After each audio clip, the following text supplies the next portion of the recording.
Okay, so as most people have kind of taught, VHF, UHF signals are generally line of sight plus a third. Take that with a huge pinch of salt. If you're a flat earther, I wish it was true, you'd have really good coverage. But I think the curvature of the Earth is true. I'm certainly not a flat earther.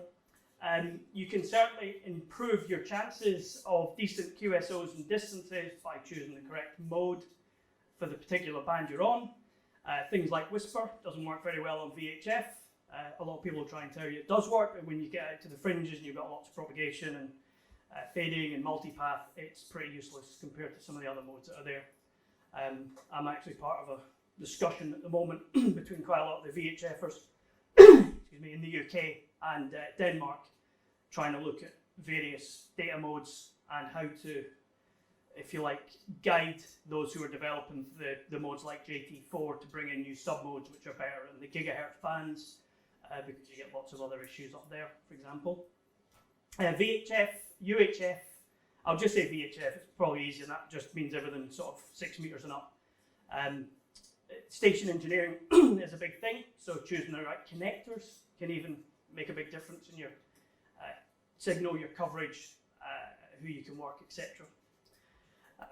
You also need to understand the limitations of a given site, so it's not such applicable here, but certainly when I was up in Scotland, if you wanted to work G stations, you made sure you're on the south side of a hill. But at times, it's better to be down maybe 100 feet from the hill top than being on the very top of the hill. So sort of depending on where your QTH is, if you know what your limitations are, etc., that can certainly help. I know quite a lot of stations when we do DXpeditions will say, sorry, we can't work you because you're east of me or you're north of me, and that path is not worth doing, basically. So there's no point in wasting 2 hours trying to do a QSO. It's just not going to happen, basically. And even on VHF, there are lots of noise sources. It's certainly a problem on HF. It's also a problem on VHF, etc. as well. Mainly power supplies are the big ones. Ethernet is another one. HDMI, those sort of things. So still a bunch of ferrites, the RSGB ring ferrites, they're okay at HF, not so good in VHF. Clip-on ferrites are better on VHF generally. So to exploit basically what we're doing on VHF, you want to be alerted when there's openings. It's not like HF where you can go on to 20 meters and pretty much every day you can work the states. So if you've got some way of being alerted, there's lots of websites out there. You can get email alerts, or you can have a friend phone you, or you can send an email to the email lists, etc., to say we've got an opening on 2 meters to so-and-so just now. That certainly helps. When the opening is on, it's worth keeping abreast of how the propagation is changing. 6 meter sporadic E is a pretty good example. It could start off to Scandinavia and slowly move to Spain. So as that happens, you probably have to move your beam with it. There's no point in beaming to Scandinavia and you're missing all the Spanish stations off the side of your beam, or US off the back, but generally you'll probably get them anyway. On VHF, because you've got higher gain antennas, they generally are narrower beam width, so that sort of goes back to the previous point. If you're beaming east, any station south, you're probably going to miss. With HF with a dipole low, it's pretty omnidirectional. So generally you switch it on, and again, you don't worry too much about directionality. Big thing at VHF. So the more aware you are of your station's capabilities, your location, and what the propagation is doing, will certainly increase your chances of getting higher number of QSOs and better QSOs, better distance. And if you can, try and be the first into an opening to North Africa, for example, on 6 before everyone else piles on.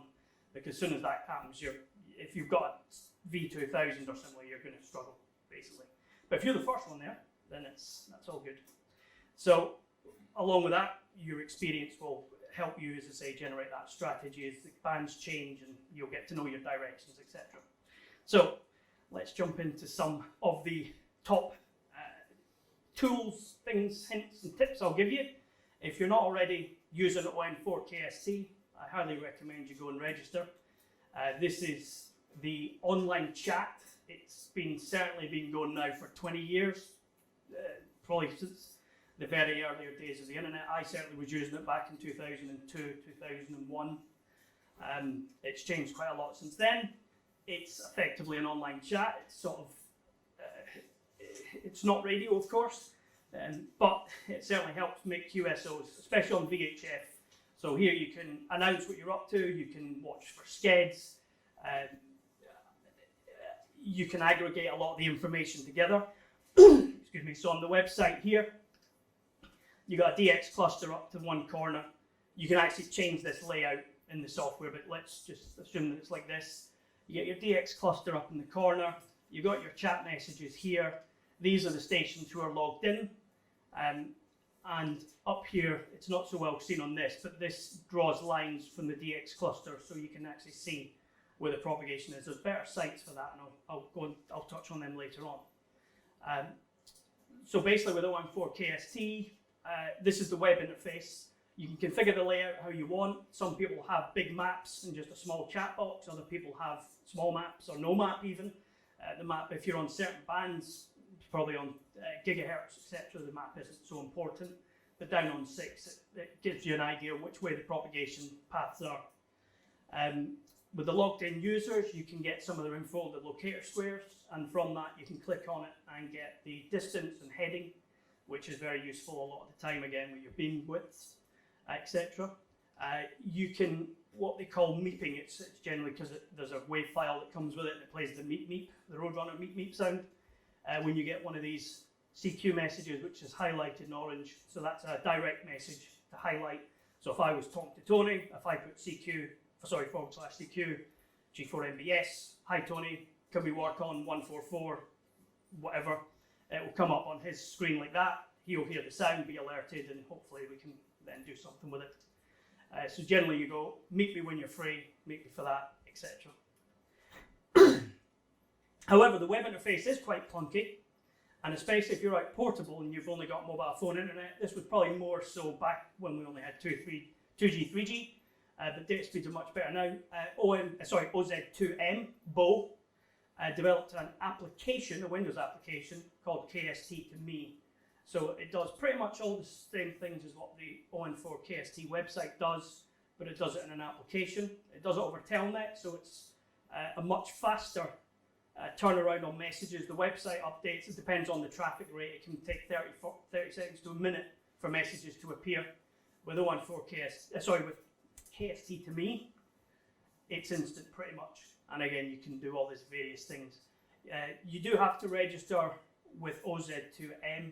So I should say, I'll give you all the links for all this. I'll do an email after the presentation to the group, just so you don't have to remember everything.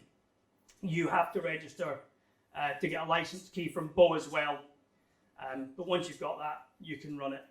You can run a few instances of it as well. So in this example here, this is something you can't do on the website. On KST to Me, you can have 2 chats. So this top one here is actually for 6 meters and 4 meters, and this bottom one is for 2 and 70. So if you're running multiple bands at once, then you get, basically on one window now, you can get all your chat.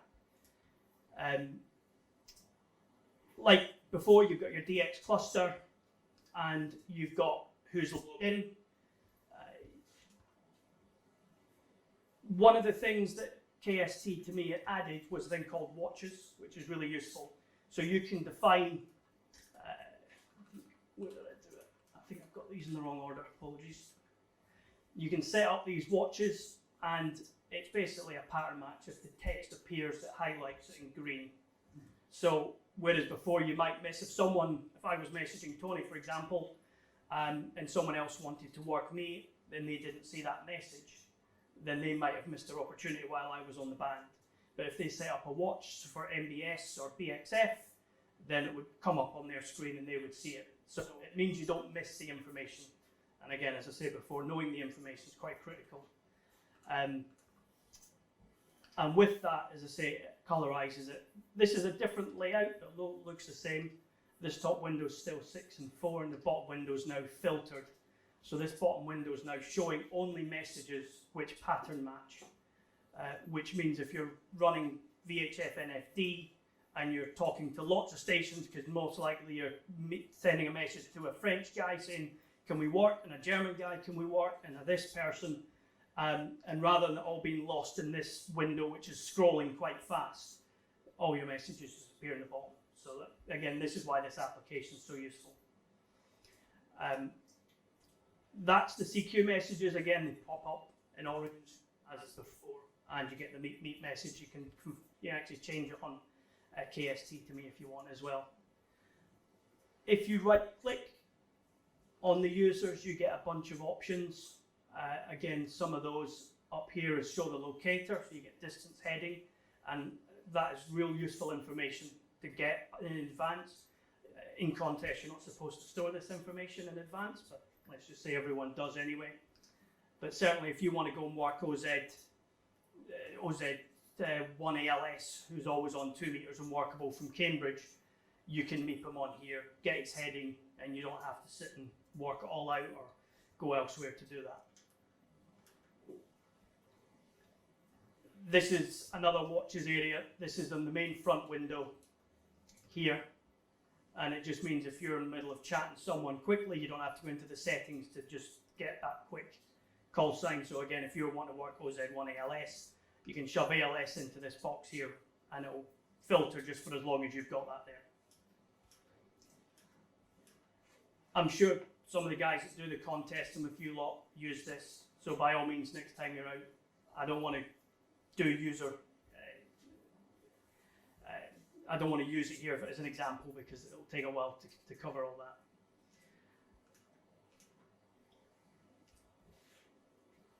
One of the propagation modes that's really useful on VHF and up is aircraft scatter, mainly 77s and up. It's really, really useful.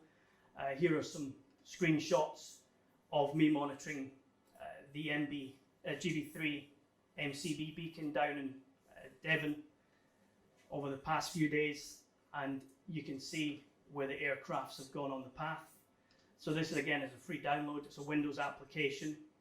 You put in the call sign of the station you want and the locator, and it will draw you the map and show you at which point in here aircraft needs to be for that path to be there. Now what this allows you to do, again, from here you can work OZ, DL quite easily using aircraft scatter. But if there's no aircraft there and there's no propagation, there's no point in beaming at OZ or the DL. So with the Air Scout, you can load it up and then see when the plane is going to be there. It could be in 5 minutes, and then you can meet, again going back to KST, you can meet the station you want to work and say aircraft in 5 minutes, be on this frequency, and you can go and do it. So this here is the example of working a DL station just north of Dusseldorf, and here the plane has just come into range. I think I've got some videos which I hope are going to work, but I'm not sure how well that'll play on this.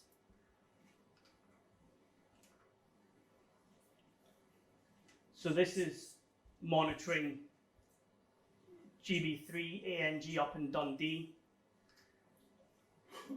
The pink planes are the ones of interest, and if you notice these ones here is probably a good one to watch. As they come into the pink area, you'll see the signals appear in the waterfall. So you got one of the big ones here just coming into range, and you'll see the signal appears. These horizontal lines are 1 minute, so you can see there you get about 2.5 minutes to have a QSO, which you wouldn't normally manage. So by using this software, you can predict when effectively you can go and have your QSO without having to waste time beaming a station or trying to work a station, which is just not possible to do direct. So you need this enhanced aircraft scatter to do it. I've done a similar one just as a rough idea. So this is ANG up in Dundee. This is a slightly shorter path, but there's much more planes over here because of the way the planes go across England to the States. So this is monitoring again the beacon down in Devon, and again you can see all the pink planes appearing, and you can see all your signals. This is on 70 centimeters. This is far more pronounced on 23 centimeters, for example. It does work on 2, but not quite as well. Basically, the wavelength of the plane isn't so good at the lower frequencies, but on band's like 23 cents. It's a real big reflector. So this you could probably do with a collinear at home, even with an SDR.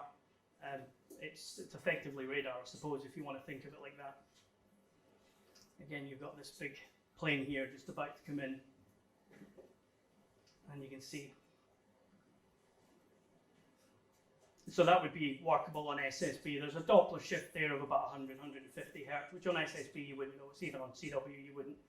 But again, that's about 2 minutes worth of chance to have a QSO, and you can see them all here. As a side note, this can also cause destructive interference, so if you've got a good signal, this can actually cause the signal to reduce as well. But this is what AirScout allows you to do. And this is on flat band conditions. This was using my 21 element toner at about 5 meters above ground level, just beaming. If I had the antenna up, unfortunately I could see the beacon all the time, and it doesn't give you quite a good, you can almost see the beacon almost all the time here, but you can certainly see the enhancements.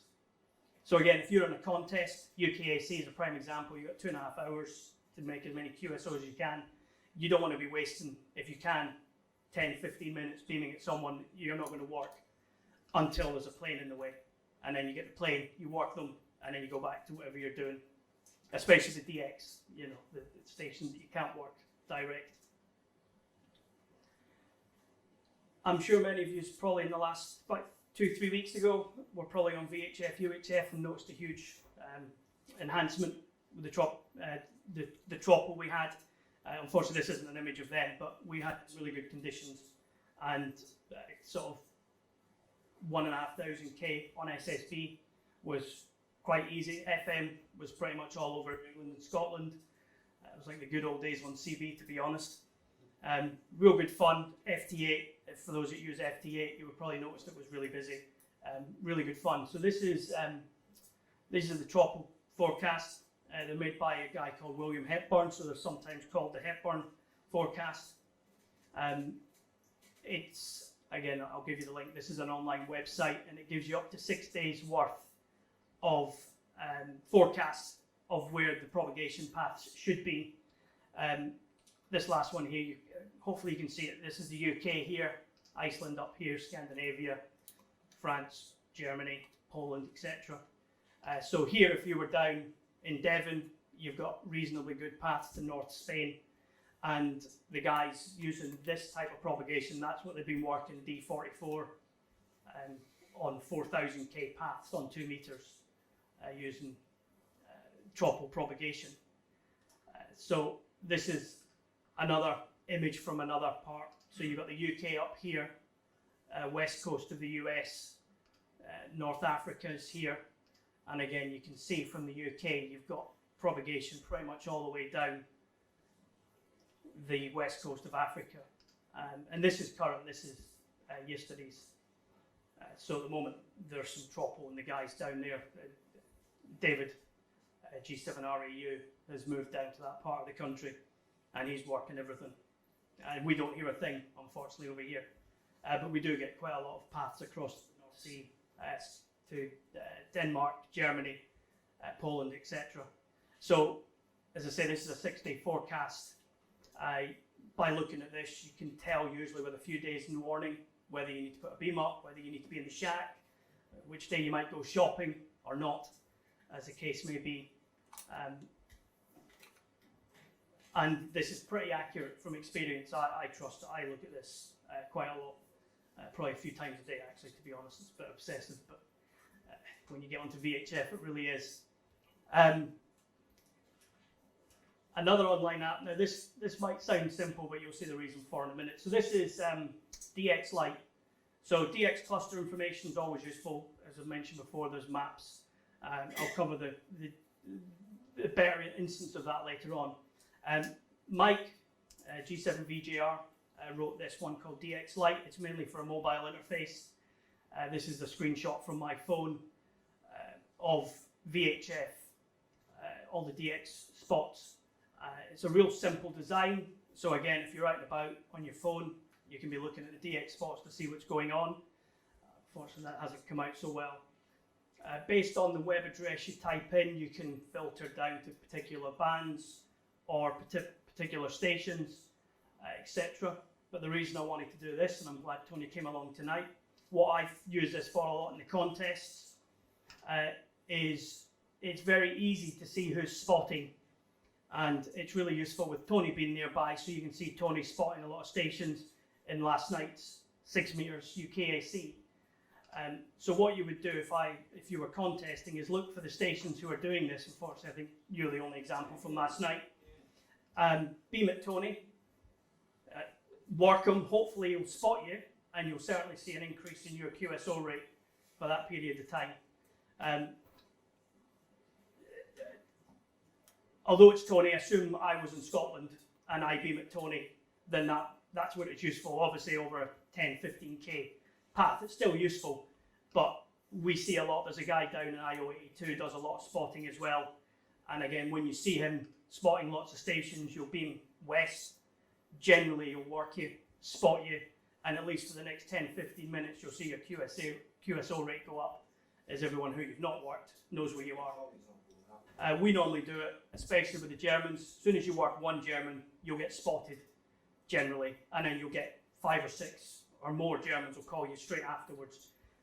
We're certainly sure the French have got their own cluster that's not part of this, because if you work one French station, you won't see a spot, but all of a sudden you'll get 10 or 15 French stations will call you right after. And they've obviously got some cluster going that we don't know about within France. So yeah, so this is a little strategy. Work on HF as well, this strategy, I suppose, just to think about it.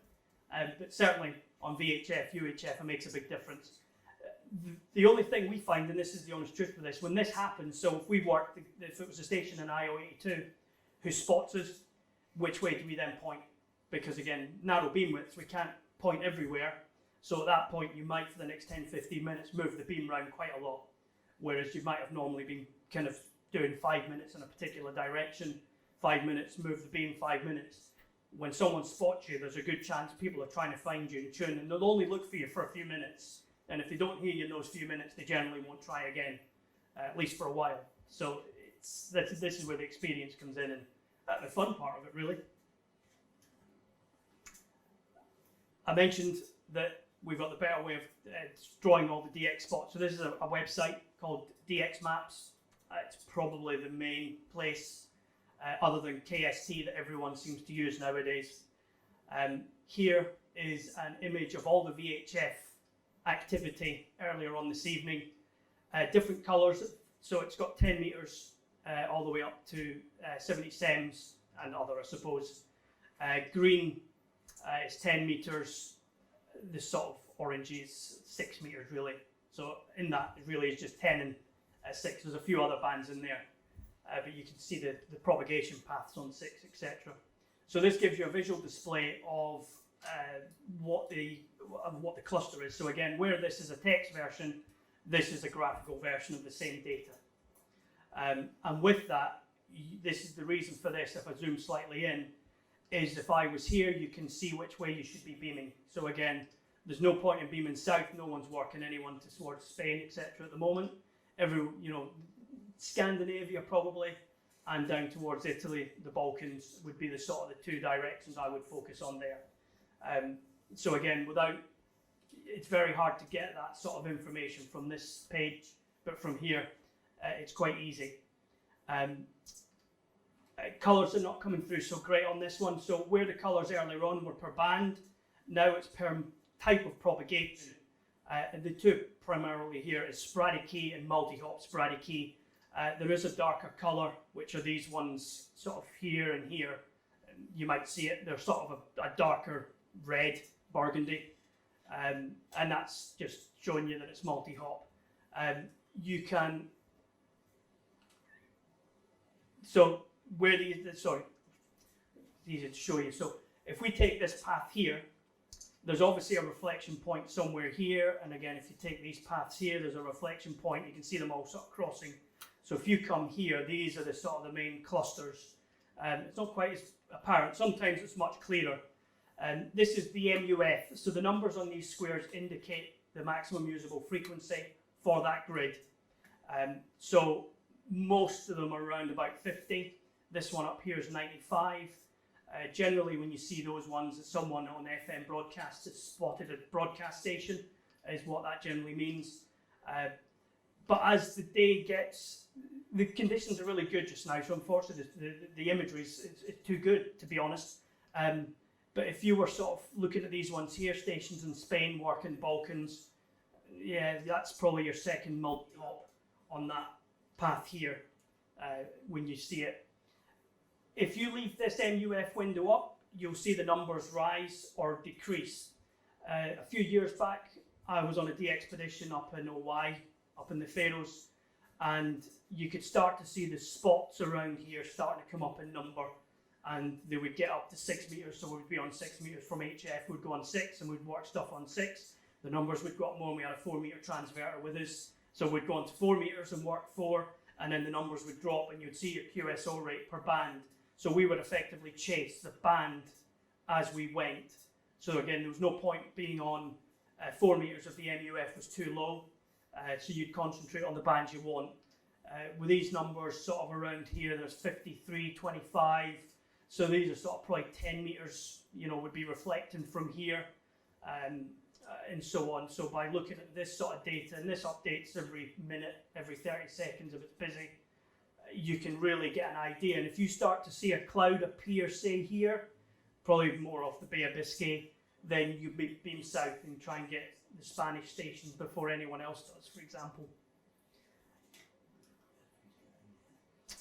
You can add some extra layers on this, and I'll show you, so I've got some examples further on. So you can filter what is shown on these maps by mode. You can add some overlays like show the grid squares or not. You can add in grey line. The DXmaps, it also covers HF. So when you do 40 meters, for example, and you throw the grey line on, you can see the DX spots hit the grey line, and that's with the grey line propagation, etc. As I'm concentrating on VHF, I've not covered that in this presentation. So here's 3 images of me filtering basically. Over here there's 2 options called the last 15 minutes, which I generally always use. Otherwise you can be chasing propagation that's an hour old. And the other option, which can be useful sometimes, is only show me over 2600K, and that's effectively multi-hop. Sporadic key, a single hop's about 2600K. If it goes over that distance, it's multi-hop, so you get the idea. So this top one here is show me everything. So this is an hour's worth of data and basically all propagation paths. So you've got the US working each other, you've got your multi-hops, and you've got all of Europe. This line, sorry, 6 meters here. This image in the middle is only showing me the last 15 minutes of data. So again, you've got still quite a lot going on in Europe, so that would tell you straight away that, you know, we've got quite a lot of propagation here to be part of. And this bottom one is only showing me the last 15 minutes of data, which is multi-hop. And that tells me that being in the UK, there's nothing multi-hop to chase. So there's no point in beaming east, west, get it right, and even to Japan, which at the moment is being worked quite frequently on 6 from Europe. Not so much the UK, but again, it's when it gets close, if you've got this map set up like this, you can see when the spots, and you'll see them start getting closer and closer and closer, and that's the point you turn the beam to about 30 degrees and call. So that's how you use this sort of data. And again, in a contest, this is really useful because you want to get your points, you want to get the DX, you want to get the kilometer points. So having the right filter effectively enabled on these maps can really help you out by filtering out the noise and showing you the stuff that's going to be worth working. This is PSK Reporter. I'm sure most of you are familiar with the Whisper maps from the old days as well. Whisper still used, but I think it's been replaced slowly with FT8 and various other modes. This is very similar to what the DXmaps was previously. The difference is the DXmaps is based on cluster spots. This data is based on data that, if I'm running WSJT, uploads to PSK Reporter server, and then it's displayed that way. So it shows you the same sort of data. It's just not cluster spots. It's data that people are actually receiving on their computers or by their radios, etc. So you can generally find this PSK Reporter maps are much more accurate because it's real-time data. DXmaps is good, but it relies on people doing DX spots, and if no one's spotting, the data is not shown. As an idea, or to give you an idea, in the last 24 hours, you've got nearly 1 million data points for FT8 alone uploaded to PSK Reporter. And interestingly, this is of the last 24 hours, so this is 6 p.m. Where are we going here? That's midnight, 9 a.m. So you can sort of see when the activity is, or not, as the case may be. So this is quite telling that if you want to do DXing, etc., there's no point in being on about 9:30 UTC, because that tells me no one's around, or very few people are around. It's still 200,000 in fairness, but it's compared to the peak, it's nowhere near it. It's the same sort of information, but this is the number of transmitters being heard, and interestingly, that number is there. That's between 4 and 6 in the morning. There is a bit of a, yeah. So this, I think, is just the delay of the data going in the servers. So if we actually look at the meaningful information here, this is looking again at 6 meters, and all I'm saying is show me spots or information where a G call sign has sent, or is the ones calling CQ. So again, you can put call signs in here. I've just shown this as a G station, and the reason I do that is this gives me an idea of who in the UK or who in England is working who at the moment. I should point out that probably I should have maybe thought about this better. All the maps are not taken at the same time, unfortunately. So the data you see on this map is not necessarily taken from the same time as the previous ones.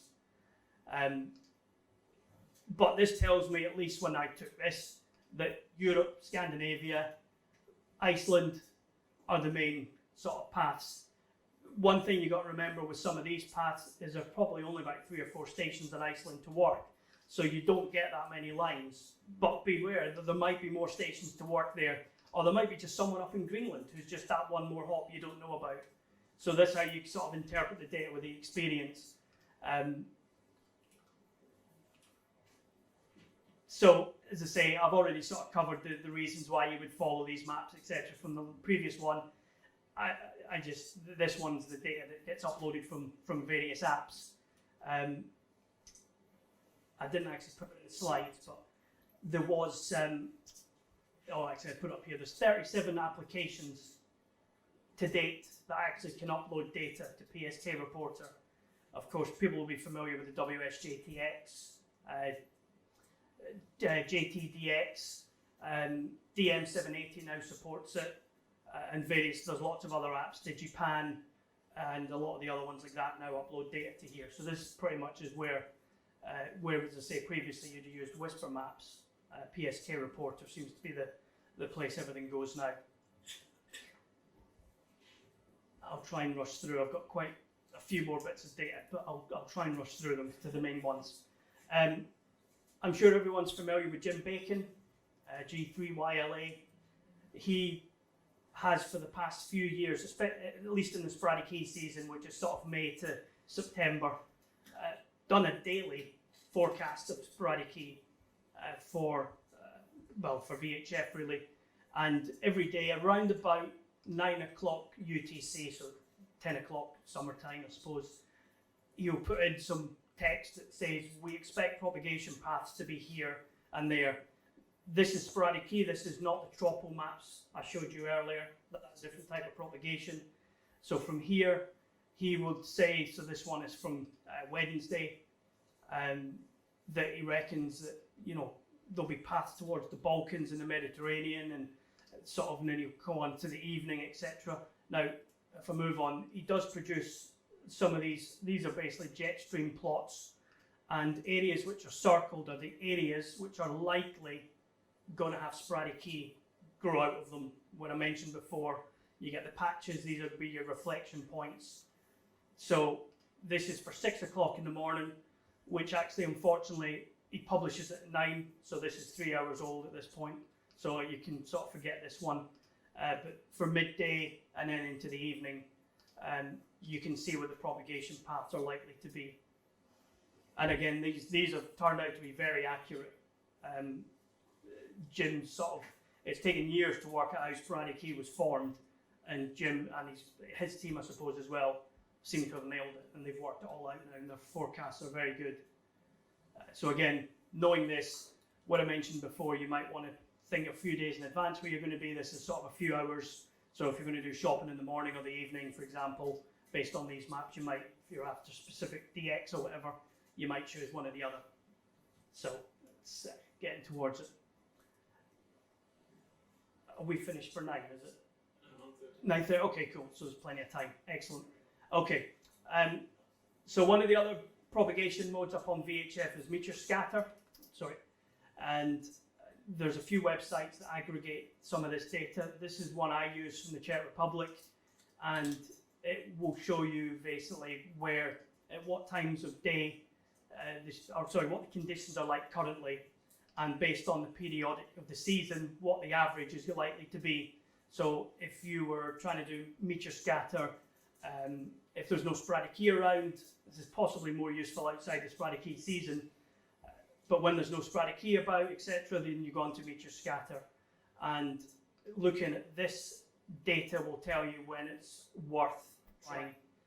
You've obviously got meteor showers throughout the season at various times. And by coming to this site, you can know whether it's worth trying today or tomorrow, or if you're trying to work someone with meteor scatter, it can be hugely frustrating.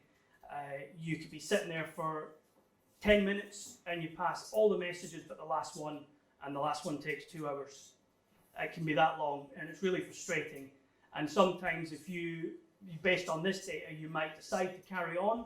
If this number is really low, you might say, it's not worth trying it, let's give up, we'll look at it again in a few days' time. And this is it. Now the reason you get these bumps, and this is worth knowing generally, as the Earth moves round, as the Earth spins on its axis on a day, it's sort of 6 in the morning, you're facing forward. Bad description, I'm sure someone's got a better word for it. But the Earth's sort of moving this way, if you like, round the sun. And of the 6 in the morning, the part of the Earth you're on is moving more forward, which means you get more debris. And because you get more debris, you get more meteors. And because you get more meteors, your chance of having a meteor ping is higher. So the best time to do meteor scatter is first thing in the morning, unsociable hours, sort of 6 UTC. Worst time to do it is in the evening, 6 in the evening, because again, you're on the opposite side. So it's one to worth noting. It's really annoying when we do the D expeditions because everyone wants to work as a meteor scatter and they all want us to get up early, and you're on holiday. And I don't like getting up early the best of times. So that's the data. Now I'm going to do a little bit more about how you work out how good your QTH is for some of this sort of stuff. There's a few websites around. There's one called Hey, What's That? It's actually, this site I found out is actually used for people who go on hills to know which other hills they can see. But actually it's really good for doing radio coverage. So you put in your location, you can go on the map, you click on the map basically, give it a name and hit submit. And then out of it will give you your horizon. For my QTH, this is the horizon at 0 degrees, and the 1 degree line is the top one. And then it sort of gives you what your visible horizon is. So from that, you can tell which ways are good. My worst direction is down to the southwest. So if you were going to a portable QTH, for example, you're going on holiday, you can put this in and see which directions are going to be good for you to try, or not, as the case may be. Or if you want to go and try a few portable sites around nearby, you can put them all into this website, it's all free, etc., and throw it in and see which site's going to be best for you. It's quite an eye-opener sometimes when you see it, because you think you might have a great site and it actually turns out to be terrible when you look at the horizon. And other sites which you think should be really bad are actually quite good. It does take in account, you've got a point here where you can say what elevation is your antenna. the map itself takes your ground above sea level, and then you can tell how high above that again your antenna is. So again, you could use that to decide whether you want to put an aerial up 5 meters or 10 meters. Doesn't make really a big difference in terms of horizon. When, again, unfortunately, Cambridge is so flat, the data is quite, well, boring, I think would be the best way to describe that. When you go further north, this is one of the portable sites I use when I'm up in Scotland. And as you can see from the horizon sort of plots towards England's generally okay in Scandinavia, but as you can see, I'm on the sort of the southeast side of the hill because the north and west is sort of blocked. So as I mentioned before, knowing that means that I won't try forever trying to work stations, although there's not many up here. And if I can't work a station up in that direction, or sporadic key to the US, it's sort of over here, then if I'm not doing as well as someone else, then I know why. So I know it's not my equipment, it's at fault or something like that. But what's also useful, here's a path plot that I put to our QTH, the DXpedition site. We went to the Isle of Man, and on the map it gives you this vertical line here. In fact, I think I do it better here. This is from a different one, but it draws a line to show you where the horizons are for each one. Sorry, I'll go back to this one because it's better. You can see here, that's the 1 degree line. You might see it very lightly there. But that basically means I've got a reasonably good horizon to the Isle of Man from that site. And again, it shows you what the actual curvature of the Earth is like, good old flat earthers, and where the hills are, etc. So it wouldn't have been nice if your signal could go that path, but it doesn't. So it's an eye-opener. If you do this for your home QTH, you'll be surprised in what you have, or you might wonder why you can hear a certain repeater better than another one. And all of a sudden, when you put it in here, you'll see why that's the case. I'm sure many of you have heard of radio mobile software. This is again coverage prediction software. In the last few months, he's made it free and available online, so you can do everything online from it now, which is before you had to download all the data and the tiles, the terrain tiles, etc. So again, this is the same sort of data from radio mobile from my QTH coverage. So when you look at it here, again, you've got your bit of a divot in here. And if you come here, you've got a bit of a divot here as well. So this is same sort of information, free software again to use. But this is a bit more accurate because it's designed for radio, so you can put in antenna gains, coax losses, receiver, station information, etc. And that gives you much more accurate coverage plots if you want to really do radio. And in fact, these plots are that good that the ETCC from the RSGB will use them for doing repeater coverage and such like nowadays. And again, it's all free to use. Just register and off you go.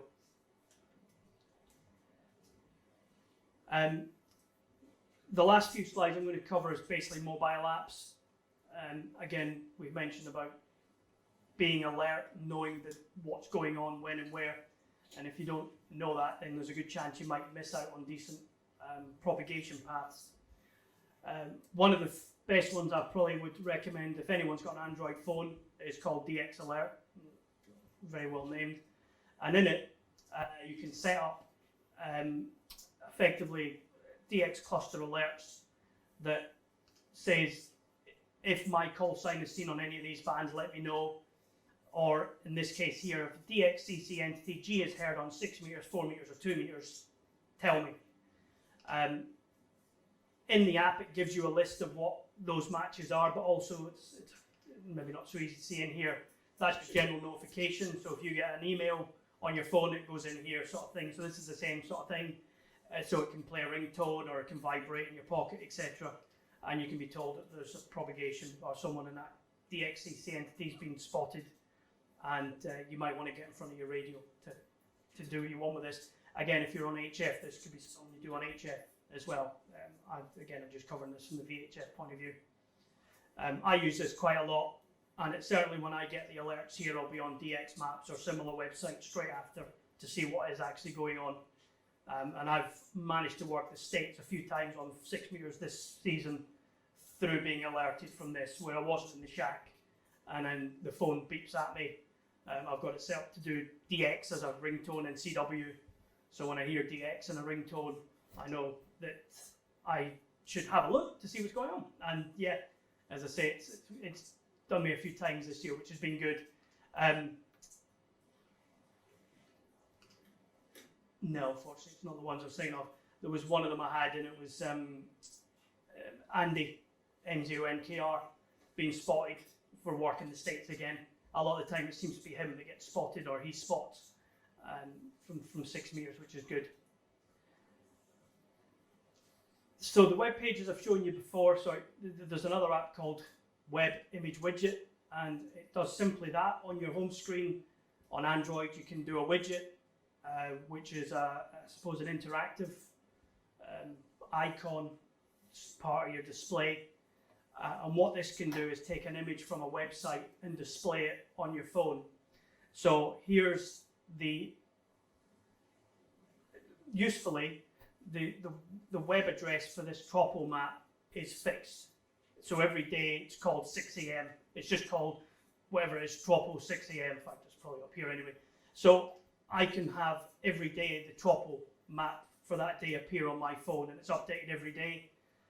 The meteor radar I showed you earlier on as well gets updated. These update, I think this one here updates every 30 minutes, so as it happens. So again, on my phone, you can throw anything on here. If you wanted to get a BBC web image or whatever, you can do whatever you want. But from a radio point of view, you can throw this up, and from your phone screen, you can see what the propagation is without having to open a website. And this updates automatically in the background. These are all free apps as well. Very easy to configure. And again, this is when I mentioned before, when I go and look at what the propagation is doing. If I get an alert, these is generally where I go and look. I had a lot more to add into this talk, but I was aware when I got to this point that it was going to be quite a lot to take in. So I think I've decided to put it at that. I did have an extension part, but I'll leave it off because, yeah, it's a difficult topic to show without a radio in front of you. Normally what I've just gone through with you guys, I'll be in someone's shack showing them it.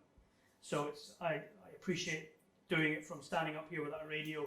It's quite hard to take in. As I say, what I'll do though is I'll send an email out, I'll PDF this presentation, and I'll also give you all the links for the various sources of the data. But certainly from home, give it a shot if you're on VHF, UHF, and try and use some of this information to help, I guess, as I say, increase your chances of having a QSO, a decent, well, that's a decent's the wrong word, working DX on VHF, UHF. Hopefully some of this data will help you and information. So with that, I'll say over to some questions. I'm quite happy if there's no questions as well, because as I say, I think it's sponge time, but otherwise, that's it.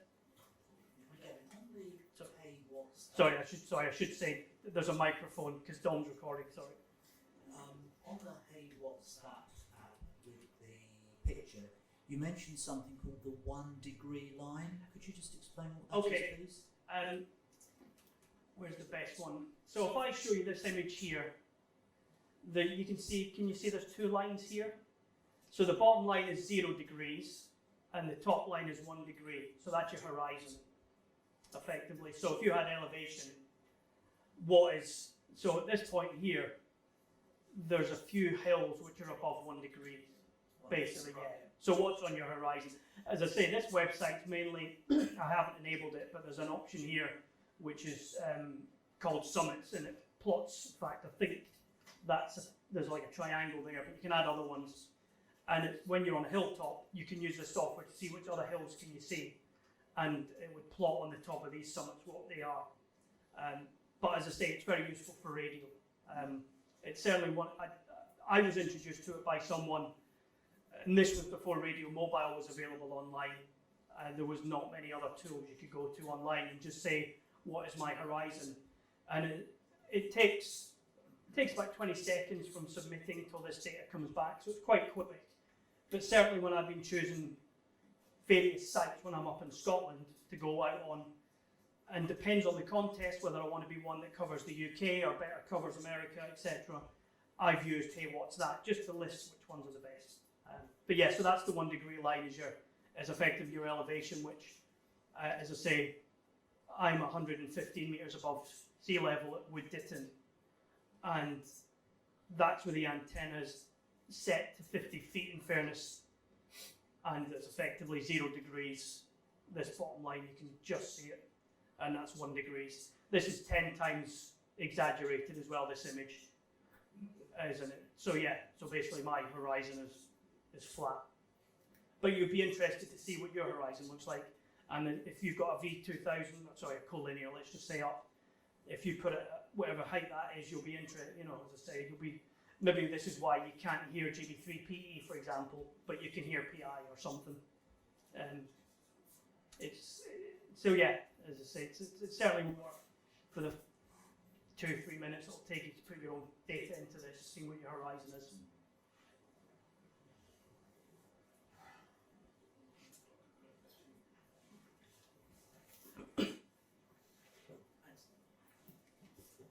Gavin, I've never used the AirScout software. I'm certainly going to give that a shot now. Yeah. But I've always perhaps incorrectly assumed that the aircraft would need to be pretty much in the centre of the path, but it looked like from the map actually pretty much anywhere on the path would work to some extent. Yes. So there is actually another piece of software which I don't get on with, and I can't even remember the name of it. Can you remember what it is? There's another one. Sorry, while I do this. There is another piece of software that draws effectively a circle, and you give it your beam width, and it will give you an actual area. It is actually quite a small circle, though, so it has to be pretty much within that area. This is a side view. This bottom part here, I never really say. So if I was looking at this from the ground up that way, that's elevation. So there's a sort of the plane has to be above a certain height to be within that. So where's a better example? This one here, you can see there's some orange aircraft. That means they're too low. So although they're in maybe the right geographical location, they're too low to be of use.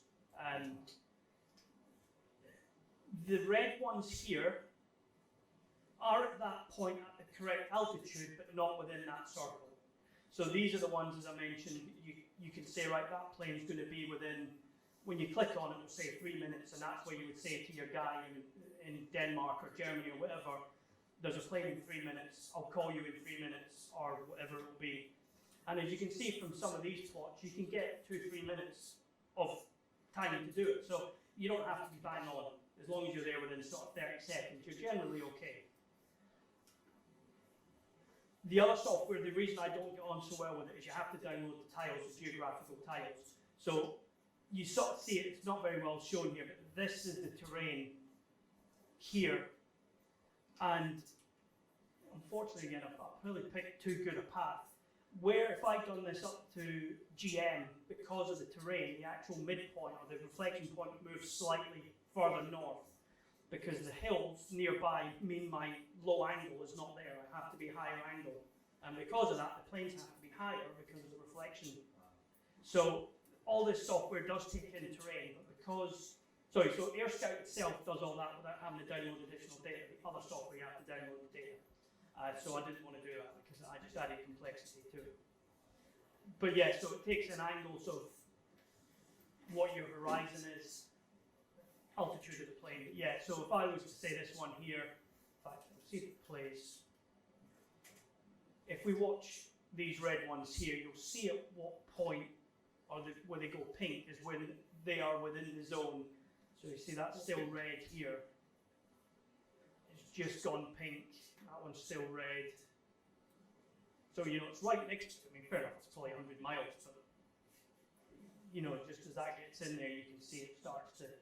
They're a fair way away from the actual centre and middle point. Yeah, so you can see that the purple part to the line, again, the paths are pretty good. So most of the, because the horizons are quite flat, the angles are actually quite, you know, quite low down. If I was doing it probably to GM, then it would be much higher, and what you'd end up as a path. It might only be 50 miles long. And because of that, you have to wait for a plane to hit it. And there's certain paths, I did actually do some screenshots, but if we take here, if I was working up here, there's not many planes travel about this part of the North Sea generally. They all come over this part or further north. So to work sort of Norway, etc., is very difficult with aircraft scatter because there's not many planes in the right place. KUX, G4 KUX in '94. Nick, yeah. So he works at almost every contest, a station in Nose Edge, but there's like 2 planes in the whole contest they have to get because there's so few of them. But it's a regular flight, like a Ryanair flight that does whatever it is, Dusseldorf to Edinburgh, and it just is at the right time every week, or in the contest that it's there. So if we were to do a different path, this purple would be much smaller, and the higher in frequency you go again, the smaller it gets as well. One thing of interest, and it's not so easy here, one thing I've seen is the composite planes are pretty terrible on 77. So I was interested, I'd had it in my head about this, so obviously everyone's probably aware that like the new 767s and the 787s from Boeing, they're all composite. Now they've got mesh in the wings for lightning protection, etc. But they're not very good aircraft as a reflector. So unfortunately this isn't it, but there's some where this big plane was a 787 and it goes across. I was like, where was it? There was nothing there. And it's because there's just obviously not enough metal of the right length to be useful reflectors. The other interesting one I found with this path, there's 2 points. This line here, I seen twice when there was a plane in that rough position. Now I've got no idea whether it was some local noise, it just twice happened to come through the band at the right time, or whether there's something being either reflected from some of the air bases, or there's a wind farm here that it's coming on, I don't know. So I need to do a bit more testing with that. The other one on this path, so at the moment I'm showing these, you can see the different size of planes on the icons. If I play this one, the smaller planes, so let's take some of these ones up here, actually don't do a huge amount on this path. So there's, where are they? It's these small ones here have kind of just gone into pink and there's not much there. But on this path, if you watch some of these smaller ones here, you can see all the different lines from them. So interestingly, on one path, the small planes are having an impact, and on another path they're not. And I'm not sure why that is. Whether it's to do with the angle, the angle they're going through the path, the wings. I need to do more on it or investigate more. But to me, this is fascinating in a way. It's obviously radar. It's just how radar works, really. It's how they find stealth aircraft, to be perfectly honest, having the remote signal source. But if a plane is going along the line with a much longer reflection rather than going across. yeah, I think there was one. I think it's in this one here. When these planes, you see them, they suddenly come up and turn. You can sort of see they're going across. Sorry. They're going across at an angle, and then they suddenly turn, and you'll see you can almost tell by the actual angle of the Doppler which plane it is by whether they're going, as you say, along the parallel to the. So that turns sort of north more, and you'll see the signal from that one is much more vertical compared to some of the others. So you see that one there's quite right angular, and so you can see this one here straight, whereas that one here that went across at a different angle, and that's that larger one that's going more parallel to it. So you're right. So depending on how long the aircraft is in that right point is how long you get the reflection for. And as I say, if you look, these are horizontal lines are a minute, so you're nearly 3 minutes on that one, and yeah, it's almost anyway. So you get enough time with the right warning, and yeah, as I say, aircraft you get up to about, depends on the band, about 700k on 77s for my given setup, and after that the midpoint just gets too small and it doesn't work. You could probably beam somewhere off these funny directions and get funny beams, but I think it's so hard to predict it, it's not worth trying to do it. Okay, I'll just really follow up then. Do the meter scanner data modes work on aircraft scanning? Is it No, so FT8 certainly works. So one of the things that's certainly become much more noticeable on 2 meters is, whereas everyone before was on SSB listening on 300 and no one was calling, with FT8 and lots of people see queuing, you can see lots of Doppler. And FT8, it depends on how bad, the 9700s are worse than aircraft scatter for frequency drift, let's put it that way. I guess I was thinking more like MSK 144 or something, like one of the fast modes. To be honest, yeah, so MSK would work okay, but because the actual periods again are almost in minutes, any like the iSCAT modes, which are designed to be multi-second long decodes, are okay, but CW generally is for aircraft scatters, generally the main mode of use. There's no targeted mode. You go higher in frequency, some of the JT4 modes can be used for it, but certainly on the lower frequencies, 270 and 23, there's no mode that you would suddenly say, right, aircraft use JT4H or something. But MSK should work, as you say, iSCAT, JT6M, which is still used, by some. They all certainly work. But FT8, because you get the long periods, and as I say, there's more than enough time on most of these reflections to have a full FT8 QSO, which under optimal conditions is a minute. Then yeah, you can have it. So just to, I do actually have, I can see if I can show up here. So this is an FT8 signal, and you can see the main one here, and you can see the aircraft reflected one shifted, and the same here. That's the main signal, and you can see it slowly just drifting apart. Unfortunately, I didn't keep the other side of this. This is on 4 meters, by the way. And here, you can see only. Now, unfortunately, I didn't keep the other part of that. That would have probably been a difficult one to decode. There's probably too much Doppler on that.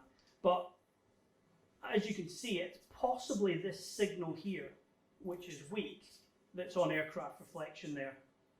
You can see it actually starts to spread off probably about here. Yeah. But yeah, that's probably too much Doppler. But on JT6, MSK or iSCAT, that would have decoded fine. Well, thank you very much, Gavin. No problem.